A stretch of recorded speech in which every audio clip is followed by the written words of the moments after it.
అఘోరి అమ్మా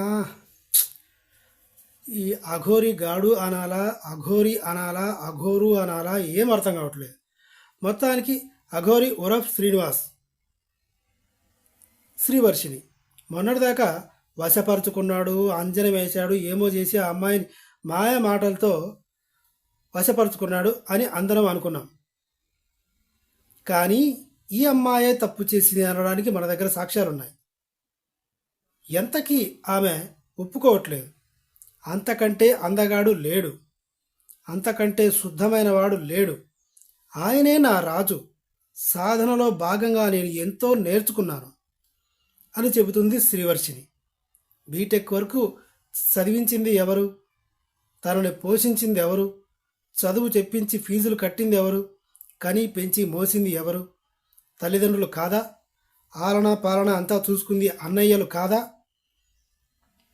తన అన్నయ్యలేమో అఘోరీ దగ్గర నుంచి డబ్బు ఆశించి, డబ్బులు ఇస్తే నా చెల్లిని నీ దగ్గరికి పంపిస్తాను అని చెబుతున్నారంట. తల్లిదండ్రులు తనని కని పడేశారంట. అఘోరితీనే నా సహజీవనం, మా పెళ్ళి ఏనాడో దైవ నిర్ణయంగా జరిగిపోయింది, సాధనలో నేను ఎంతో నేర్చుకున్నాను, ఆయనే నా గురువు, అఘోరీనే నా భర్త, అఘోరితోనే నేను పిల్లల్ని కంటాను అంటుంది. నిజానికి ఈ అఘోరి అనే వ్యక్తి ట్రాన్స్జెండర్. సూది మోనంత బొక్క ఉంది నాకు, నాకు అంగమే లేదు, నా అంగాన్ని పరమశివుడికి సమర్పించానని దరిద్రంగా చెప్పాడు.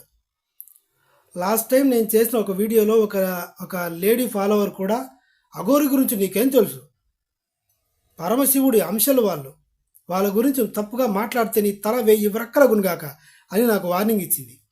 నేను కూడా ఆమె యూట్యూబ్ ఛానల్లోకి వెళ్ళి ఆమె వీడియో కింద నేను కూడా నా స్టైల్లో, నా రాయలసీమ స్లాంగ్లో వార్నింగ్ ఇచ్చా, నీ మొగుడు కూడా అఘోరినేనా అని. సరే, ఇప్పుడు ఆ దరిద్రం ఎందుకులే. సో శ్రీవర్షిని తప్పు కూడా ఉంది. తన మైండ్ తనంతట తానే డైవర్ట్ చేసుకుంది. ఇందాక చెప్పేనే సాక్ష్యాలు ఉన్నాయి అని. ఇది ఈమెకు, ఈడు అఘోరీగా మారక ముందు నుంచే ఈమెకు ఇలాంటి అలవాట్లు ఉన్నాయి. శ్మశానంలో పూజల గురించి ఎలా చేస్తారో అని కనుక్కోవటం, ఇలా అఘోరి బాబాల గురించి యూట్యూబ్లో గూగుల్లో సెర్చ్ చేయడము, ఇల్లు వదిలిపెట్టి వెళ్ళిపోయి మోక్ష మార్గంలో భాగంగా సాధనలో ట్రైనింగ్ తీసుకోవడము, వీటన్నిటి గురించి వెతుక్కుంటూ ఉండేది. ఎప్పుడూ అదే ఆలోచనలో ఉండేది. కానీ వీళ్ళ అమ్మగారు మాత్రం అలాంటివేవి లేవు, చాలా పద్ధతిగా, నీట్గా, నార్మల్గా ఉండేది అని శ్రీవర్షిని అమ్మగారు చెప్తుంది. ఈవిడ మొన్న బిగ్ టీవీలో ఇంటర్వ్యూ ఇచ్చింది శ్రీవర్షిని. అయిపోయిన తర్వాత ఏం చేస్తావు, ఇంటర్వ్యూ అయిపోయిన తర్వాత ఏం చేస్తావు అంటే, అఘోరి అమ్మగారికే ఫోన్ చేస్తాను, ఫోన్ చేస్తే ఎక్కడ ఉండమంటే అక్కడ ఉంటాను అని చెప్తుంది. కానీ ఇంటికి మాత్రం పోదంట.